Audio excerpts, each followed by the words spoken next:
नमस्कार, बहुत स्वागत है आपका। आप देख रहे हैं धर्मासन मार्ग। आषाढ़ माह के शुक्ल पक्ष की प्रतिपदा से गुप्त नवरात्र शुरू हो जाता है। और गुप्त नवरात्र वैसे तो साल में 4 नवरात्रि है, लेकिन जो गुप्त नवरात्रि है ना, वो खासकर जो साधक हैं, जो तंत्र क्रियाएं करते हैं, जो तांत्रिक लोग हैं, उनके लिए ये नवरात्र बहुत मायने रखता है। और हिंदू धर्म में नवरात्रि का विशेष महत्व भी है। अब इसी तरह से देखिए, गुप्त नवरात्र में माँ दुर्गा के 10 महाविद्याओं की साधना की जाती है। गुप्त नवरात्रि के समय जो भक्त हैं वो त्रिपुर भैरवी, माँ घुमावती, माँ बगलामुखी, माँ काली, माँ तारा देवी, माँ त्रिपुर सुंदरी, माता भुवनेश्वरी, माता छिन्नमस्ता, माता मातंगी और कमला देवी की पूजा करते हैं। और इस पूजा से व्यक्ति के सभी कष्ट भी दूर होते हैं। तो इस बार आषाढ़ माह के जो गुप्त नवरात्र है वो 11 जुलाई से 18 जुलाई तक रहेगा। तो इस बीच आप एक छोटा सा प्रयोग कर लीजिएगा। देखिए, आज हम आपको 3 प्रयोग बताएंगे। एक तो शत्रुओं से मुक्ति पाने के प्रयोग, दूसरा धन की मुश्किलों से बचने के प्रयोग, और जीवन में अगर बहुत ज़्यादा परेशानी है, यानी कि आप चाहते हैं चारों दिशाओं से आपको सफलता मिले, और जो महिलाएं हैं जिनकी वैवाहिक जीवन में समस्या है, उनके लिए भी आज हम उपाय बताएंगे जो इस गुप्त नवरात्र में कर लीजिए, आपको इसके फल हाथों हाथ मिलेंगे। तो सबसे पहले तो आप पूजा का संकल्प लें। गुप्त नवरात्र की शुरुआत वैसे तो कलश स्थापना से होती है। अगर आपके घर में नहीं भी हो रही है कलश स्थापना तो कोई बात नहीं, माँ दुर्गा की तस्वीर तो होगी, बस तस्वीर की ही आप पूजा कीजिएगा। तो अष्टमी और या नवमी के दिन चूंकि 9 कन्याओं को खाना खिलाकर व्रत का उद्यापन किया जाता है, लेकिन आज हम आपको कुछ खास बताएंगे। देखिए, गुप्त नवरात्र में चूंकि 10 महाविद्या की पूजा होती है और विशेषकर शक्ति साधना, तांत्रिक क्रियाएं, मंत्रों को साधने के कार्य किए जाते हैं। और इस नवरात्र में माता भगवती के भक्त बड़े कड़े नियम के साथ पूजा अर्चना करते हैं, जो कि दुर्लभ शक्तियों को प्राप्त करने के लिए होती है। तो आप कुछ करें या ना करें, कम से कम रोज सुबह शाम माता रानी को लौंग और बतासे का भोग जरूर लगाइएगा।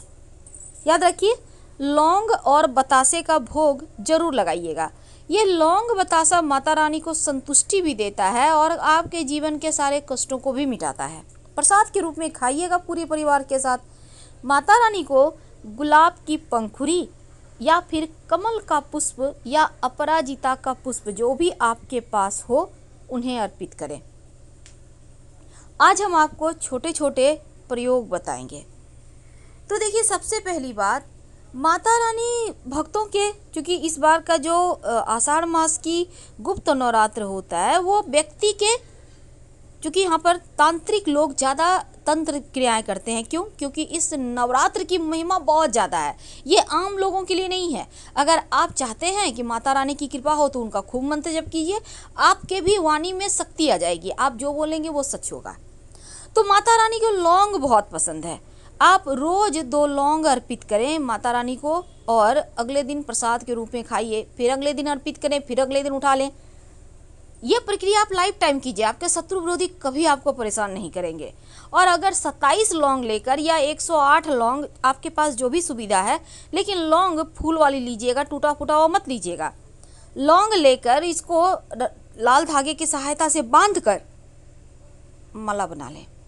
और अगर आप लड़की हैं, महिला हैं, तो माता रानी को पहना दें। अगर आप पुरुष हैं तो उनके चरणों में रख दें। आपके शत्रु विरोधी आपको कभी परेशान नहीं करेंगे, वो शांत हो जाएंगे, जीवन की मुश्किलें दूर हो जाएगी। और इस माला को फेंकना नहीं है, संभाल के रखिएगा, क्योंकि ये माला ही तो आपको चारों दिशाओं में विजय श्री दिलाएगा और शत्रुओं को बाट लगाएगा उनका। तो चलिए, अब हम एक और छोटा सा प्रयोग आपके साथ साझा करेंगे। ये प्रयोग भी आप अपने घर में ही कर सकते हैं, कोई दिक्कत नहीं है। वैसे माता रानी को गुलाब की पंखुड़ी के साथ अगर आप कमल का पुष्प अर्पित करते हैं तो सोने पे सुहागा हमने बताया, तो कोशिश कीजिएगा एक न एक दिन जरूर अर्पित करें। क्योंकि इस नवरात्र में गुप्त क्रियाएं होती हैं, तो जब भी आप पूजा पाठ कीजिएगा गुप्त रूप से, यानी बातचीत मत कीजिएगा। आप एकदम अर्ली मॉर्निंग उठिए, पूजा पाठ कर लें। तो इस दिन एक छोटा सा आपको एक प्रयोग करना है, किसी भी एक दिन कर लीजिएगा, नवरात्र के 11 से लेकर 18 जुलाई के बीच में किसी भी दिन।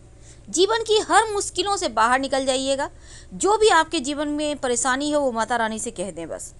आपको चाहिए होगा आटा, गेहूं का आटा आपके घर में होगा, साफ़ सुथरा आटा ले लें, थोड़ा सा, ज़्यादा नहीं, 50 ग्राम में हो जाएगा। अब इसके साथ आपको एक चुटकी काला तिल लेना है, ज़्यादा भी ले सकते हैं, कम भी ले सकते हैं, उससे कोई नहीं है। तो अब इन दोनों को मिलाकर आप आटा गूँथ लें और आटे की 9 दीपक बना लें और सभी दीपक में रुई की बाती और सरसों का तेल भर दें। माता रानी के सामने, अगर पास में मंदिर हो तो जाकर जला दें या घर में ही जला लें। अब बैठकर माता रानी के सामने आप दुर्गा चालीसा या दुर्गा माँ के मंत्रों का जप करें। आप देखिएगा आपके जीवन की जो मुश्किलें हैं ना वो समाप्त होगी। चारों तरफ से आपकी विजयश्री आपको मिलेगी, आपकी मनोकामनाएं पूरी होती चली जाएगी। लेकिन श्रद्धा भाव रखिएगा, क्योंकि दिल से जो भी काम करते हैं आप, उसके आपको फल जरूर मिलते हैं। बहुत सिंपल सा प्रयोग है, लेकिन आजमा के देखिएगा, आपको इसके 100% बेनिफिट मिलेंगे। तो अब एक और छोटा सा प्रयोग, अब महिलाओं की हम बात करेंगे। अगर आप घर में आपको सम्मान नहीं मिल रहा, पति पत्नी में नहीं बनते, वैवाहिक जीवन में बहुत परेशानी है, झगड़े लड़ाई हो रहे हैं, बार बार वाद विवाद हो रहे हैं, रिश्ते लगते हैं टूट जाएंगे, नहीं चलेंगे, पति किसी और के साथ है, पत्नी किसी और के साथ है, यह प्रयोग महिला पुरुष दोनों में से जिनको भी परेशानी है वो कर सकते हैं, कोई दिक्कत नहीं, आप लोग दोनों भी कर सकते हैं। आप ये वाला प्रयोग आपके जीवन साथी के जो दिमाग है ना वो आपकी तरफ ला देगा, यानी दिल और दिमाग से आपके प्रति उनकी बस थोड़ा सा लगाव और बढ़ जाएगा। तो एक छोटा सा काम कीजिए, देखिए इस नवरात्र में आप अपने घर के मुख्य दरवाजे पर सिंदूर से स्वस्तिक जरूर बनाइएगा, या फिर आप हल्दी से भी बना सकते हैं, क्योंकि लोग तांत्रिक साधना करते हैं। अब तांत्रिक साधना करते हैं तो क्या होता है ना, आपके ऊपर भी तो कर सकता है कोई दुश्मनी निकालने, तो आप ये प्रयोग कर लेते हैं और इससे क्या होगा, आप लोग सुरक्षित रहेंगे। और दूसरा प्रयोग ये भी कर सकते हैं, एक आप पीले रंग का कपड़ा ले लें, कोई भी कपड़ा नया पुराना मतलब नहीं रखता, उसमें पीली सरसों या आपके पास लाल सरसों है तो वही ले लें, कोई भी सरसों ले लें, थोड़ा सा, एक चुटकी हींग, एक चुटकी अजवाइन, और आप इसको चाहें तो उसमें एक चुटकी नमक भी डाल सकते हैं, पोटली बना लें, काला धागा के सहारे घर के मुख्य दरवाजे पर टांग दें। वैसे आप अपने बच्चों के कमर में भी डाल सकते हैं, तो जब बच्चों के कमर में डालिएगा इसको तो नमक मत डालिएगा, सिर्फ अजवाइन और हींग और सरसों, बच्चे नज़र दोष से बचे रहेंगे। तो चलिए हम बात कर रहे थे वैवाहिक जीवन के टेंशन की। नवरात्र में मंगलवार के दिन ये प्रयोग कीजिएगा, 3 मंगलवार लगातार करना है, 6 महीने के अंदर 3 मंगलवार आपको कर लेना है, कभी भी कर सकते हैं, लेकिन शुरुआत नवरात्र से होगा। अगर इस बार नहीं कर पाते तो शारदीय नवरात्र में कर लीजिएगा। आपको चाहिए होगा 2 पान का पत्ता और बटर यानी मक्खन, और पान का पत्ता बिल्कुल खूबसूरत सा लीजिएगा, जितना खूबसूरत चीज़ें आप पसंद खुद के लिए करती हैं ना वैसे ही। तो इसको लेकर आप इसको साफ सुथरा कर लें। अब इसको लेकर पास के किसी भी माँ दुर्गा के मंदिर में चले जाएं। माँ दुर्गा का मंदिर इसलिए क्योंकि उसको शिव पंचायत कहते हैं, वहाँ पर 5 देवता होते हैं, ब्रह्मा विष्णु महेश गणेश जी दुर्गा मैया। अब जहाँ शिव पंचायत लगी हो वहाँ जीवन की मुश्किलें यूं ही समाप्त हो जाती।